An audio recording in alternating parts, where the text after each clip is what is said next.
Briefly, I want to keep this under 10, 15 minutes because I want this conversation to be one that is usable and memorable for this Thanksgiving week.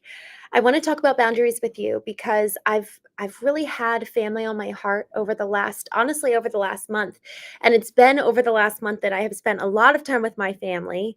I am one of 6 kids, and I have over the last few years just really come to appreciate and value my parents and my family. And it has been on the other side of me doing the work to know myself and also developing clear boundaries, learning how to engage with my family in a healthy way.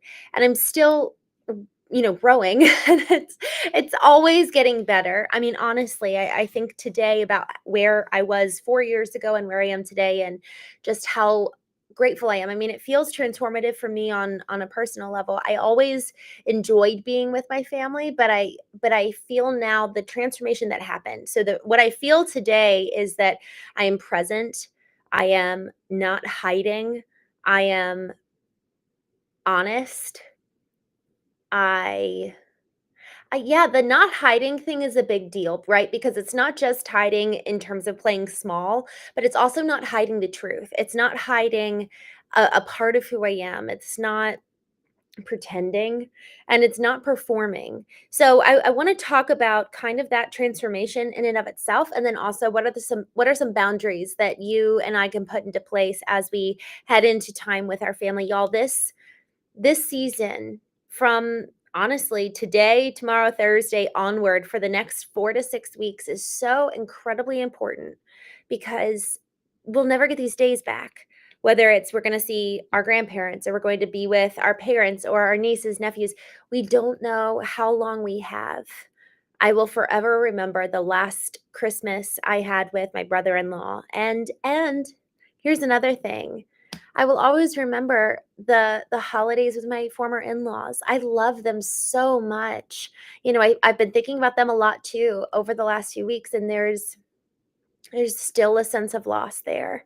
And so, how can we truly make the most of these moments? It's not about getting through. It's not about putting our head down and just powering through and making it to the other side. It's about how do we make the most out of every moment? And isn't that what we want? And this is actually a really important question for you first. So, I'm going to go through some actual practices, but I want to ask you this question as we go through this conversation. What do you actually want in relationship to your family? And I would actually break that down. Y'all, this might take a little while if you actually do this exercise. And I'm still kind of in the middle of it because it's a long one. What do you actually want your relationship to look like with your mom if she's living? What do you want your relationship to look like with your dad if he's living? What do you want your relationship to look like with your sister? And however many sisters you have, go through each one. It's on an individual basis, because the reality is that how I will relate with my oldest sister is very different than how I relate with my youngest sister and the one in between us, and then my two brothers, and then my mom and dad. And I had this thought. I suppose it was back in March. I went to Colombia and I did a group business, I guess you could say, exercise with a company, and I was working with their team culture, but it was so personal and it was so intimate, and we were all sitting in a room for multiple hours on end, and it was just a really, really meaningful time. So it's like, what do you call that? It's technically, I guess, an exercise team building, but it was just really special. And what everybody walked away with was real deep-seated appreciation for each other. And y'all, that's invaluable in a team culture. Do you actually respect each other, what each one brings to the table, the unique differences and capabilities? And is that the foundation from which you engage? So, the reason why I bring this up is because while I was there, we were talking about roles. And I just had this thought while I was in that space. How we show up in the relationship with our boss is different than our relationship with our coworker, than the relationship with the person who is the PM versus the person who's engaging with the fulfillment team. We're going to play all these. We show up differently, not only just for the roles, but also for the type of personality in that role. If somebody needs to be a sharpshooter and they appreciate being direct, be direct, cut to the chase. Don't put in all the fluff. But if someone else is much more almost like relational based, then I want to ask, how was your Thanksgiving holiday? How are your parents? All of those things are going to make them feel really loved. Whereas for the person who's really direct, they actually feel loved. If you're like, hey, I know you like efficiency, here's 10 things I need from you. And then at the end, you can say, I hope you had a good Thanksgiving holiday. But if you start engaging with people differently based on who they are and what is meaningful to them and what they value, man, that is exponential in terms of the impact we can make. And so that's number one, is kind of how do we engage with them based off of who they are and what they need and what they want. But the other aspect is, well, what do you want? Because every single person in my family, all seven of my two parents and then my five siblings, plus add on their husbands, wives, kids. Now I've got 12, 13 people that I'm thinking about, and I have a different role and honestly kind of character that I play in every single one. Now, the baseline of who I am at an authentic level needs to stay the same. But the degree of intimacy is a consideration. The amount of what I give is a different in terms of degree of consideration. The buoyancy or effervescence, the level of openness, the ability of trust, all of these different layers and levels compound when we look at it person by person. There is never a single time that we should show up the exact same and relate with somebody in the exact same way twice over, because none of us are the same. So if I go in and I think about what do I want my relationship to look like with my dad, and what do I want it to look like with my mom? What is my own definition of success? And then what do they each individually need? And then how do I engage with them based off of who they are, what they need, what they want, and then also what I want? Somebody may actually want to be closer to us than we want to be close with them. Let's say I have a cousin who, man, they gossip a lot. And man, I know that they are so excited to come and talk to me about uh maybe it's my brother-in-law or something. Like, they're just so excited. This is how they connect. And so that's another thing too, is this person exhibiting a behavior that is against my value system, yet that is fundamentally how they connect with someone. So by way of me shutting down gossip, I'm actually shutting the door to their love language or their attempt to communicate and have a connection and relationship. So there's multiple layers here, which comes all the way down. It's almost like we've been peeling back the onion, peeling back layer after layer. What do they want is a layer. What do they need is a layer. What is their personality is another layer. And then you peel back, well, what do I want? Another layer. Who do I want to be is actually a very core layer and could even be the nucleus. So who do I want to be? This question is so incredibly important because it informs our values. It informs how we live. Because what we want in that moment, maybe I actually want to have a really peaceful Thanksgiving. But what I want even more than peace might be to live in alignment with who I want to be and who I want to be, my ideal. So my more superordinate principles and superordinate ideal. So that's like the greater whole guides and informs kind of the small wants. So think of it as like a capital W want, as this is my ideal. This is my capital W want. And then I've got all these like little mini small W wants where it's like, okay, okay, I want peace, and I'm actually willing to sacrifice what could look like peace for speaking the truth and maybe causing a problem, but I want my ideal greater than that little one. So let's circle back to this example with our cousin. I'm sitting there. I know that she's going to come and try to gossip with me. My W, my key major want is to stay in alignment with my values. And my values are to, one, it's emotional intelligence. Two, it's to really focus on the good and focus on alchemy. And three, another one is that I really want to honestly walk in the light. I want to speak the truth. And then there's a couple others. So that's my capital W. And then I'd also actually like to have a relationship with her. So that's kind of like a middle want. That's like a medium-sized W. And then beneath that, I'd really like to have a peaceful Thanksgiving. Like, I'd like to have no fights. I'd like to have no drama. I'd like to have no problems. So that's a hierarchical order of wants and priorities for Thanksgiving. So, capital want is to maintain my alignment and my ideal. Medium want is, I want to have a relationship with my cousin. And then lower W want is I would like to have peace and no drama. So, okay, so then what do we do? It is so important, number 1, that we actually know what those priorities of wants are. What is even your ideal? Who do you want to be? And if we don't know that going into the holiday season, we most likely will not act like that person. Because how can we act like what we don't know? How can we actually be in alignment with something that has yet to be defined? And so, with this whole conversation, with this whole concept of looking into the future and saying, okay, I know that I'm going to be in these situations. We have to start with that core nucleus of who do you want to be, and then we can work our way out. So that's question number 1: who do you want to be? And the way that I really have worked on this in multiple different ways, but I'm going to just stick with our values for this conversation. The knowing framework is really helpful for me to do the work. That's much more so like doing the work. Like, okay, well, what's getting in the way of this, and how do I actually achieve it? But for now, in terms of really understanding who you want to be, focus first on your values. And a couple different tactics that I use to help me understand what my values are is, what gets me angry? What is something that, man, I just, oh, like it really bothers me? That's a really good question. For example, when people are complaining a lot, man, that like kind of makes me mad. I'm like, do something about it. Like, fix it. And so what that does is that it shows me that, man, I really value I really value being encouraging, being full of just I don't even like positive energy. I kind of roll my eyes at that a little bit because I'm like, okay, well, let's not live with our heads in the clouds. I want to be realistic.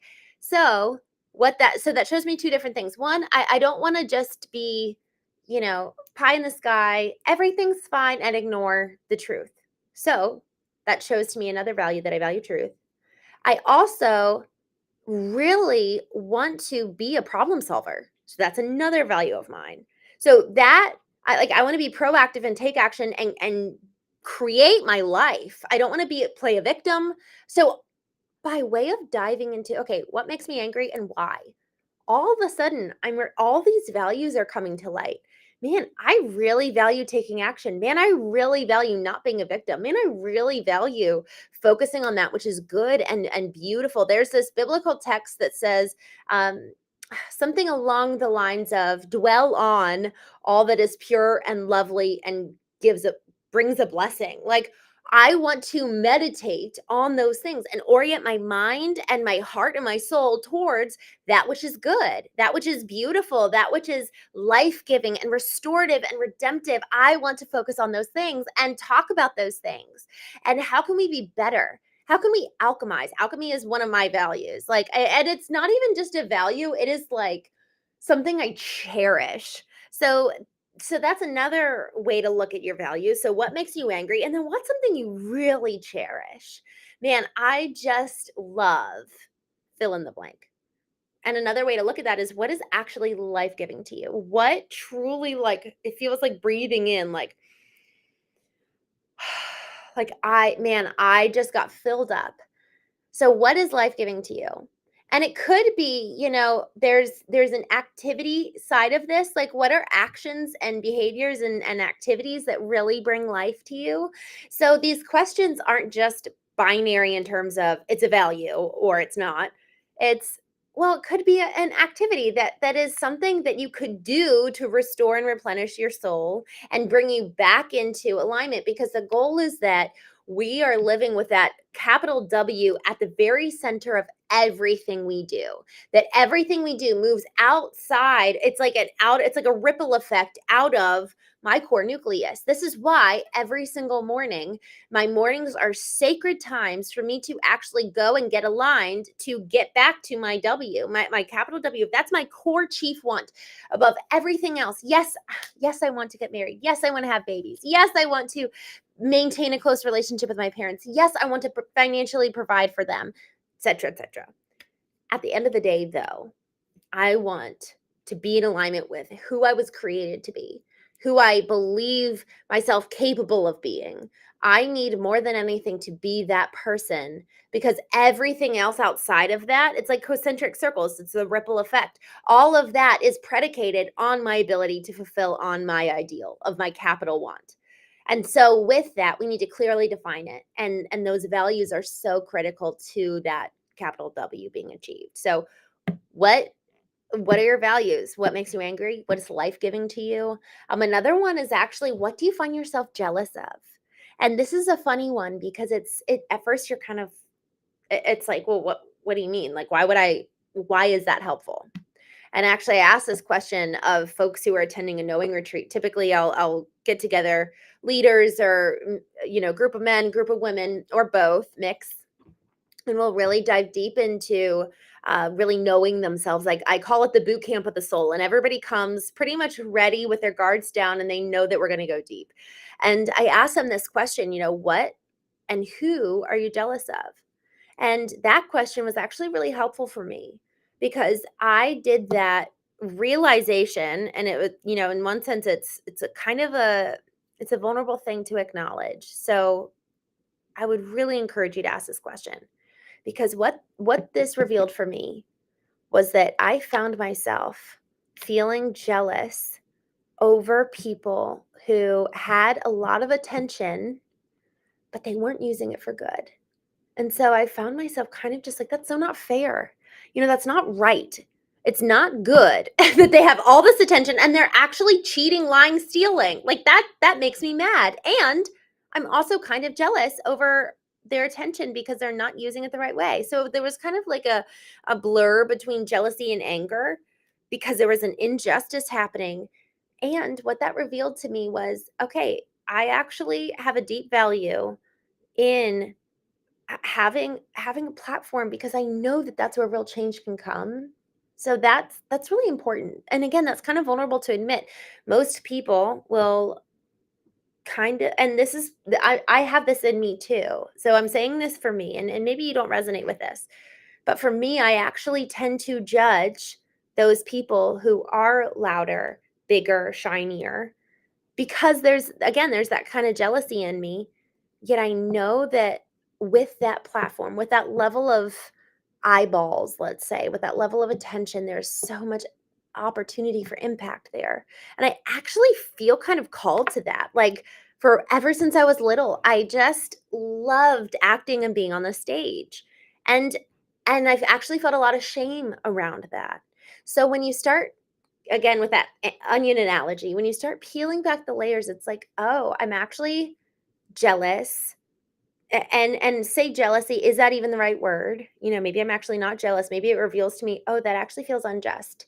That actually feels not right. That feels like there's a lack of responsibility over the weight that's been afforded them this platform, that they've got all these eyeballs, all this attention, and they're literally lying. So there's so much there that you peel back the layers. And what it reveals to me is, okay, I'm actually not truly walking in my potential. I'm playing small. I'm intentionally not doing what I need to do to get the attention that I need to make the impact that I want. So then you have to analyze, what am I saying and doing, and where is there a disconnect? Where's there a disconnect between my behaviors and what I'm saying verbally about what I believe? So there's this whole dynamic analysis, you can say, to getting really clear on who you want to be. But we have to be willing to look in the mirror, and we have to be willing to see what is shown back to us. Are we willing to do the work? Are we willing to see what the truth reveals? So with then kind of talking about the capital W in the center, and then we kind of move our way out to, okay, I want to maintain a relationship with this person. We have to get clear on not just who we want to be, but what we want our relationships to look like. So, going back to this example of being in Bogota and realizing, okay, I actually have multiple roles and hats that I wear in life beyond just business. I have multiple roles that I'm playing as I interact with every single person in the office. And then I also have multiple roles that I'm playing as I am engaging in multiple roles with different people in my life, regardless of what the relationship looks like. So, for example, I am a sister, I am a uh, auntie, I'm a daughter, and I'm a business owner, and I have this show. And so the level of responsibility and who I want to be in each one of those, and then who I want to be in relationship with the people in question is very different. And then you get more granular with that. Okay, I'm an auntie. Well, now I've got 5 nieces and nephews. So my relationship with each one is going to look different. So it's not just who do I want to be as an auntie, but who do I want to be with my niece, Alyssa Rose? And then who do I want to be with my eldest sister, Jen? And then who do I want to be with my youngest sister, Susanna? It's not just who do I want to be, but what do I want that relationship to be marked by? What do I want it to look like? And so as we get clear about those relationships, man, it's so helpful because it helps us with the prioritization. Y'all, there are seasons of life where we cannot give and invest in every single one of our 5 nieces or talk about being a grandparent and having 20, 30, 50 grandkids. It's like, oh my gosh, you can't keep up with everybody. So then who do you prioritize? How do you live with intention? And all of this is wrapped up with the conversation of being and living with intention and creating our lives. So, if we are to create our relationships with people, we have to know what we want that relationship to look like. What does success in that relationship mean? What does it look like? What does it sound like? What does it feel like? And so, for my fictional cousin that I want to keep a relationship with, but I don't want to gossip, honestly, I have found that it has been so releasing to come to those people and say, I'm actually working on something. I'm actually working on not talking about other people. And I'd really appreciate your help with this. Like um, I really value the truth. And maybe this person has wronged me, or maybe that person is something that I'm not super uh, fond of, but I'm really working on not talking about people, and I'm asking if you wouldn't mind helping me with that. And what that does is that, one, you're telling the truth. Telling the truth is usually always the best way to go. I think it was Jordan Peterson who said, "Tell the truth, and whatever happens next is the ideal outcome." And then what is so necessary to that is that we need to be speaking the truth in alignment with our values. It's not just speaking the truth and being direct and seeing what happens and just leaving it up to chance. It's no, well, who do I want to be as I deliver the truth? Well, I really want to be someone who is, I said earlier, one of my values is emotionally intelligent. So what does it look like to deliver this value to them, to stave off gossip in an emotionally intelligent way? Well, that would probably mean that the definition of emotional health, or I'm sorry, emotional intelligence, is to be able to understand, control, and express one's own feelings and emotions, and the ability to handle interpersonal relationships judiciously and empathetically. So, with wisdom and with empathy. So, that means that as I'm talking to this person, emotional intelligence is to engage with them with wisdom and with empathy. So, me putting myself in their position, considering how might this person receive what I'm going to say? Because I might have 2 cousins who gossip and I might go to them very differently and have a very similar conversation, but deliver it in a very different way based on my empathy for them, based on their experience and who they are. So I might actually say to a cousin, depending on who they are, I actually would really like to grow in not gossiping. And I tend to find myself gossiping more so with you than I do with most other people. So I'm just saying that out loud. Would you be willing to help me with this? Can we do this together? Versus the other cousin who I just say, I'm really looking to grow in this area, or a third cousin based on how close I am with them. And I want to maintain a relationship, but actually maybe they've proven to not do difficult conversations well. And there's just a track record of not being able to have these kind of conversations. I literally may ensure that we do not get alone one to one and have opportunity for that to even take place. Maybe I recommend doing an activity, playing a softball match or playing cards or going on a walk as a group, being intentional to curate the environment where that cannot take place. And then you know what? If it starts taking place, go to the bathroom or say it if you have to. I'm actually trying not to gossip right now. Do you mind? So being prepared with what do I want this relationship to look like? Having a game plan of how am I going to tell them in advance, so be prepared beforehand, and then having an escape route. All of those are little boundaries. Even being prepared of how am I going to approach this topic with them is, in fact, preparing to implement a boundary. Y'all, boundaries are for us to keep. Someone told me that a couple years ago, and it just really was so helpful. Boundaries are for you and me. They're not for the person that we're talking to, even the person that we're communicating the boundary with. It is for us to honor and respect, and hopefully they'll honor it. Hopefully they'll support us in keeping it, but boundaries are for you and me. They're not for anyone else. And so if we find ourselves breaking boundaries or having our boundaries broken, that's our responsibility. And that comes to you and me looking in the mirror, reminding ourselves of, okay, what's my capital W? Who do I want to be at the end of the day? Who is my ideal? Who is this person? And how do I keep myself in the bounds of operating this way? And it could mean too that you actually get somebody to hold you accountable. It could mean that you bring other people in. It could mean that you have to end some relationships. It is so worthy that you and I get to be the people that we want to be, and the people that we know we can be. It is worth the cost of implementing boundaries and the cost of potentially losing relationships.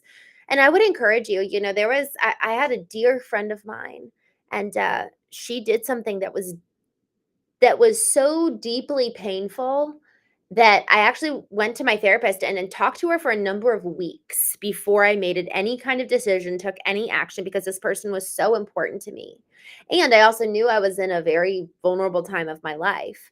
And so I didn't want to be reactive. I wanted to really get sound counsel. I also spoke with my parents about it and was like, this is what I plan to do. What do you think? So I, for multiple weeks, was getting counsel and getting advice from multiple sources. So with our boundaries, it's being prepared, knowing what even is our ideal in terms of relationship with that person anyways, having sound bites, so literally preparing the words I'm going to say, and having an escape route. Each one of those aspects are so incredibly important to keep us safe, to keep us hedged in, so to say, so that during Thanksgiving, we actually walk away better than when we entered Thanksgiving. So that we leave these rooms with our families and loved ones, having designed and created with intention what we wanted that time to look like. Y'all, who are the people you want to have conversations with? If you're entering a room with 50 people, who are the two people that, beyond a shadow of a doubt, I'm going to make sure I connect with you and have a meaningful conversation? And because if we don't do that, someone else is going to write our story for that day. Y'all, this time is so precious. It's so meaningful. But if we do not live with intention, identify what we want from it and the relationships that we want to develop and the boundaries to ensure that we maintain alignment, it's going to be our story is going to be written for us that day. So let's take our power back by having boundaries. And thank you so much for joining me on the Knowing Show.